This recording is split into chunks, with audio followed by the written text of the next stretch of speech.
እና ይፋ በጣም ትልቅና ትልቅ የሆነ ነገር ሲሰራ ነበረ። ለምን አብርሽን በእነርሱ እጅ ለቀቅሽ? ለምን ለቀቅሽ? እንዴት ልትለቂ ቻልሽ?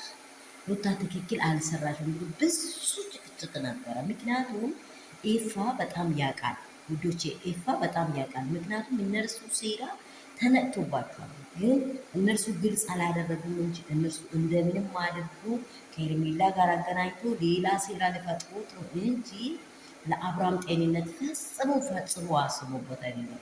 አብርሃም ደግሞ ስትሬት ነው እንጂ የሆነው በተለይ ጭንቀት ነው እንጂ የሆነው ምንም ነገር ጤነኛ ነው። አብርሃም ለብቻ መሆን ይፈልጋል። ልክ ነው። አብርሃም ለብቻ መሆን ይፈልጋል። አብርሃም ከማንም ጋር እንትን ማለት አይፈልግም።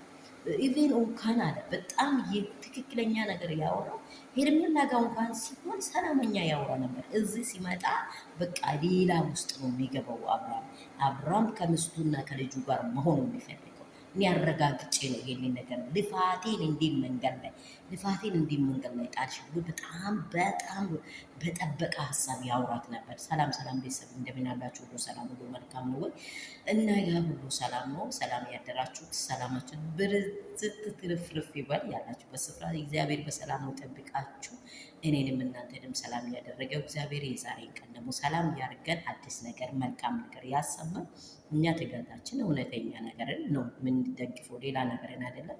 በእውነተኛ ነገር ነው መቆም የምንፈልገው። ሌላ ምንም እኛ የሚጠቅመን አብርሽ ብለይ ሩታ ብትለይ በቃ ይሄ ደግሞ ሄርሜላ ብታገባ ትርጉም የለውም። ምክንያቱም አብርሽ ከልጁ ጋር ነው የሚከበረው።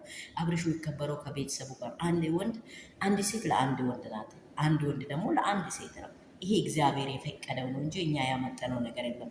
በዚህ ሀሳብ ውስጥ በጣም ውዝግብ ብዙ ሩታዬ ደግሞ ጋሽዬ ጋር ማሄድ በጣም ያስፈራል። የመጀመሪያ ሚስት ስትሆን በጣም የምትፈራው። ይሄ ደግሞ ትክክለኛ አይን በአይን ፌስ ለፌስ ሆነ ማውራት ይከብዳል።